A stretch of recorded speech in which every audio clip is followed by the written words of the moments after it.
This Sunday is TNA Sacrifice, but before we get there, we need to sacrifice another hour of our time for TNA Impact. Welcome back, guys, to Fog Wrestling. Not the greatest hour of said Impact, but you know what? It wasn't the worst either. However, straight off the bat, let's just bash this whole World X Cup tournament thing, because we had a match on this. It was America versus Mexico, but it could have been Japan versus Canada. I mean, it doesn't really matter at the end of the day. I mean, these are all guys that are about 5'7" at best, 150 pounds if they eat a few fucking Mars bars the night before their match.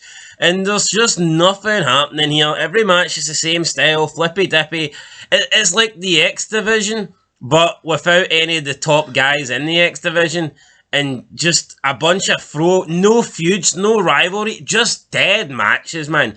Dead tournament matches. But Tony Khan looked at this and he somehow thought 18 years later he was going to try and recreate it a little bit with a Continental Classic League, Gold and Blue League. I mean, what the fuck is going on? Well, the key part is, you said it's like the X Division without all the main guys in the X Division. A division that's not even that great to begin with. Let's be, I like Joe, alright? AJ Styles and Daniel, right? They could be right in there as well, but they're not. It's just a bunch of... Yeah, maybe if Kevin Nash entered this tournament, maybe it would be better, but is this because the 2006 World Cup is around the corner in real life at this point? And they're like, yeah, let's try and capitalise off some of those feuds? Or did they do this every year? Because I don't remember it every year. I think TNA did this. This was a thing they did. It wasn't just because the World Cup was on. I mean, at least that could be half forgivable. You think TNA is going to care about a soccer World Cup? Why not? Anyway, they fucking cared about a lot of shite stuff. Right, we kick off the show with Team 3D. They come out, claim to be the best tag team of all time. They're upset that Styles and Daniels are getting a tag team title shot before them, which is understandable. Brother Ray says that AJ and Daniels are incredible wrestlers, but they're not an incredible tag team. And then the James Gang come out, and they make similar claims, noting that they deserve a tag team shot as well, and they say that they are better than the Dudleys. They say that the Dudleys have never beat them.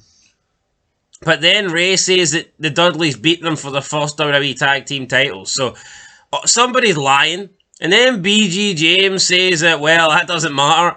We sold out Madison Square Garden while you were, trying to get 350 people into like a bingo hall. Billy Ray then says, well, you couldn't get over in that said bingo hall. And it's like, breaking a little bit of kayfabe here, which I'm not a massive fan of at all. Then he's, B-52, you just sunk my battleship. It's like, alright, guys, reel it in. What's this talk? I mean, it was a bit funny, but to me, it's... I don't like to see... for me, 2006 is still a great year in wrestling, and I don't like to see kayfabe kind of broken. Well, I'm going to break the New Age Outlaws' heart here. They're nowhere near the Dudleys. They didn't sell out Dick, alright? It was everyone else above them that sold out Madison Square Garden. Yeah, were they a part of DX? I'm not going to take that away from them, right? And I think Billy Gunn reinvented himself into the 2000s. But see Road Dogg? See, once, that year went from 99 to 00, Road Dogg's arse folded, right? And see, for anyone, even in 2006, man, like, I know that these two are older than the Dudleys, right? Yada, yada, yada. Billy Gunn's still going. Road Dogg's been done for donkeys. See, anyone that thinks the Dudleys are worse than the New Age Outlaws, I don't know what to tell you. And see this whole... No, but say they were solely responsible for selling out arenas, right? That's good. But come on, that's not the end all be all. It's like when Nash fucking whips out, 96, brother. Seems to be a lot of this going on. Oh, look, we used to sell out arenas back in WWE. Well, what are you doing in TNA? Who gives a fuck what you did 7-10 years ago? Yeah, that's like people in WWE now saying, "Oh, look at the amount of money, the profit we make." It's like, you're just a name under the WWE umbrella, What does this do for TNA? No, nothing. But yeah, not many people could actually claim to be the guy that actually sold out the tickets. And for me, the New Age Outlaws never were. Now, you said they're nothing compared to Dudleys. I'm going to disagree. I think if you take them at their absolute peak, I think they could be considered as good as the Dudleys, but longevity-wise, they weren't even around that long. I mean, New Age Outlaws were a tag team maybe for a couple of years. Yeah, they don't have longevity, right? I think they were good. Obviously, yeah, they've reteamed in TNA, and you could argue it, but it doesn't feel like the same team. I get it. People will say, oh, well, the Dudleys aren't the Dudley Boys or Team 3. But the Dudleys are essentially the same fucking team. The Dudleys are the same team in TNA, right? Pretty much. As they are in WWE, as they are in ECW. Kip James and BG James, they don't feel like the New Age Outlaws. They're called Voodoo Kin Mafia, for God's sake. I mean, they're just nowhere near. Yeah, but and they're not outlaws. They don't come across as outlaws either. Come across as two whiny bastards, man. So I don't think it's just a name change. For me, New Age Outlaws were great for a couple of years, but that's all they were. I mean, Team 3D at this point have been great for almost a full decade. And the thing is, Team 3D go on to be great for almost another decade. Yeah. New Age Outlaws don't really have that. Anyway, it was alright. It was a decent wee promo. They set up a match for Sacrifice. Never really stated whether it was going to be, winner gets a shot. I guess they can't decide that. But if you're going to have this match on the pay-per-view, it may as well be a number one contender match, but whatever. Yeah, but see, back in 2006, it's like, you're closer to the Attitude Era. You might be more appreciative of the New Age Outlaws compared to the Dudleys, but looking at it from 2024, as you said, only one team maintained the level of, they were over. These guys never hit the heights in TNA. Yeah, but even that, if you take the best selling years of the Attitude Era, I mean, it was when the Dudleys were in it, not when the New Age Outlaws were in it.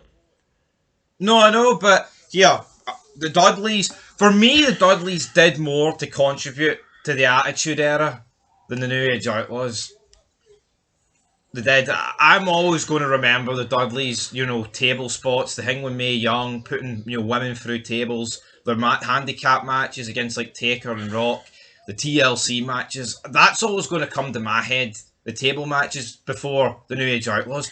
I mean, both teams pretty much had maybe not 3 full years, but both teams were around for 3 years of the Attitude Era.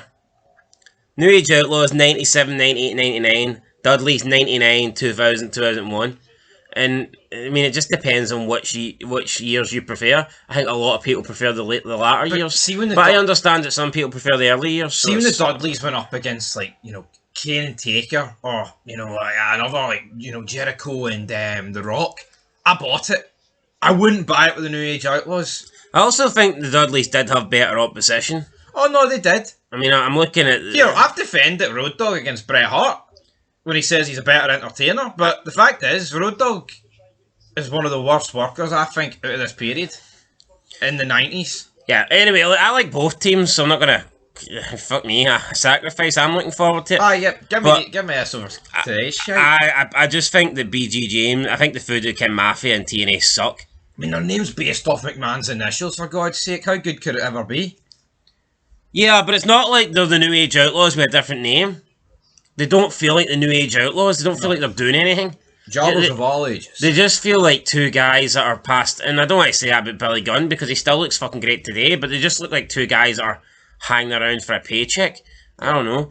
Anyway, World X Cup match. Sabin defeats Puma with Shocker. I'm shocked. I don't really care what the updated standings are. I couldn't tell you, to be honest, so yeah, not going to go too much into it. We then get an interview with Team Canada, America's Most Wanted, with Gail Kim and Jackie Gayda. Jackie Gayda was crying. This annoyed everybody.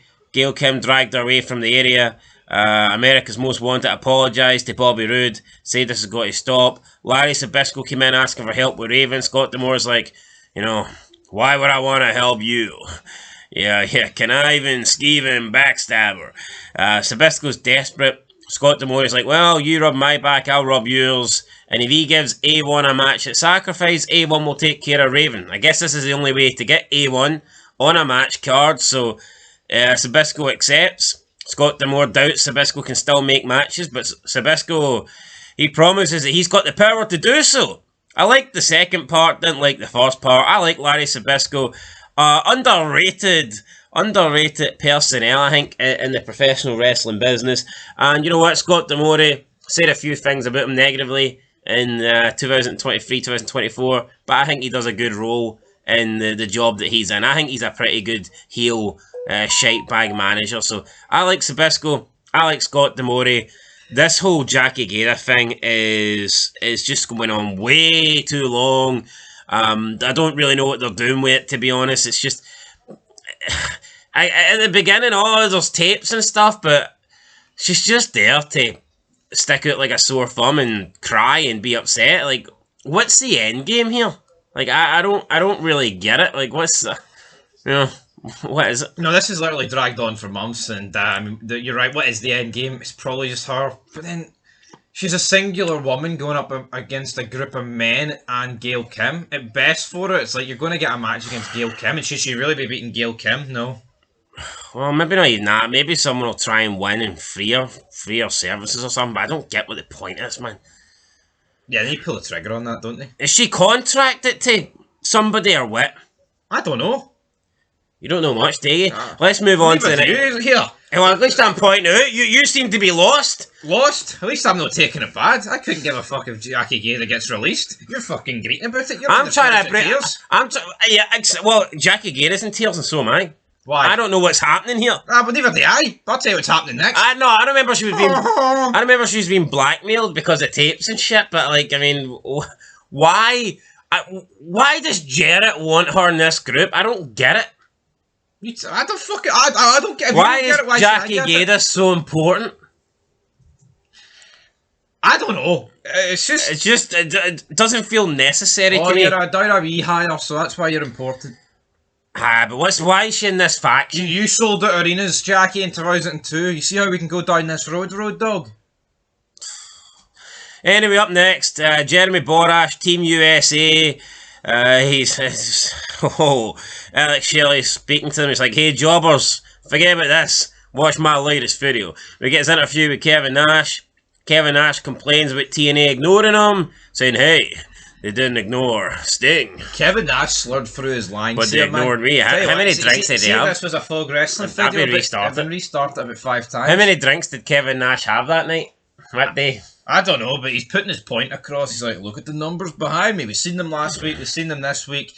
They're still as bullshit as ever, these numbers. But yeah, but Nash believes that to get TNA to recognise him, he needs to... If he destroys what gave TNA its identity, then he will be the identity of TNA. I mean, I get his thinking. I don't know if it's necessarily true, but here, I can't fault the effort. I just don't know the effort or the logic. I just don't know if the logic's legit, but we'll see. Nash... Are we not seeing how this is a bit retarded, though? Nash basically says, any decent big man will destroy any good or great little man. And it's like, right, you're burying the X Division. That's fine. But look at Samoa Joe, who, spoiler alert, gets put in a match with Sting against Jeff Jarrett and Steiner. It's like, he's just fucking buried him because he's labelled the whole division as jobbers. No, he didn't say that. He said any big... Samoa Joe's not a little man. He's in the X Division. So's Nash. Yeah. Aye. But so does that make Nash a little man?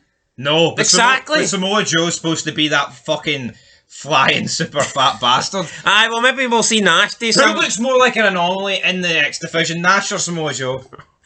Is it the guy who's 7 foot and his legs creak like shite? I'll get some WD-40 on them. Anyway, Nash says that he could line up the entire X Division and he'll destroy them one by one. Well, there you go then. Oh, he's going to destroy Samoa Joe. Well, we'll see. Fucking apologise. We'll see. The other 3 members of Team USA, they're upset with Alex Shelley for this interview. I guess they don't like Kevin Nash. Sanjay Dutt says that he's going to go face-to-face with Nash at Sacrifice. We'll see how the face-to-fucking belly button more like. I mean, we'll see how that turns out. Shelley then turns off the camera because why not? Nash is going to be at Sacrifice. Will he wrestle? We don't know. We then got Abyss taking on Chase Stevens. Abyss, the workhorse. I mean, I think this guy wrestles more on TNA Impact than anybody else. Fair play to him, because I didn't think that would be the case, but pretty much every single week you're getting an Abyss match. He just batters Chase Stevens, uses weapons. After he wins, Christian Cage shows up, gets a ladder, jumps off the top of the ladder to the floor, takes out some security guards. What did you not like about it? The fact that it just feels like very modern wrestling where, oh look, the security guards are going round Abyss and now we wait for the guy to jump on. We bury it in current wrestling, so I've got to bury it here. It didn't look that obvious though. It kind of did. Once he set up... Christian, first of all, had to set up the ladder about 4 times originally after he originally did it. So, you know what? Guys, I'm very impartial. No, I think if this happened in 2024, you'd be going right through it. I think you've been right through it here. I think you've been very negative here. It's Boxing Day, and you just It's don't Christmas Eve, mate. Well, that's fine, but you just don't want to talk about TNA, buddy. like the action TNA. never stops on Fuck Wrestling. Give me Christian against Abyss every day of the week. I thought this was I alright. don't like it that much. I'll be watching Sacrifice. I thought tonight. this was alright. No, but admit it. Admit when they do this spot in 2024. You're all over it like a fly. I'll need to rewatch it, guys, and get back to you. But I thought Christian this was moved the ladder about 4 times just to get in the position. Yeah, Because well. his wee scrawny body, man, can't fucking get any height on it. That's how I roll. Anyway, up next, what I didn't like: Jeff Jarrett, Sting, Scott Steiner's out there, Lex Luger, Buff Bagwell, Rick Steiner were there. Is this not a shit look, right, by the way, for TNA? Let me just get straight Now, into this. hold on. Apparently, Luger, Buff Bagwell, and Rick Steiner were all there standing behind Sting. I'm going to be honest, I never noticed them.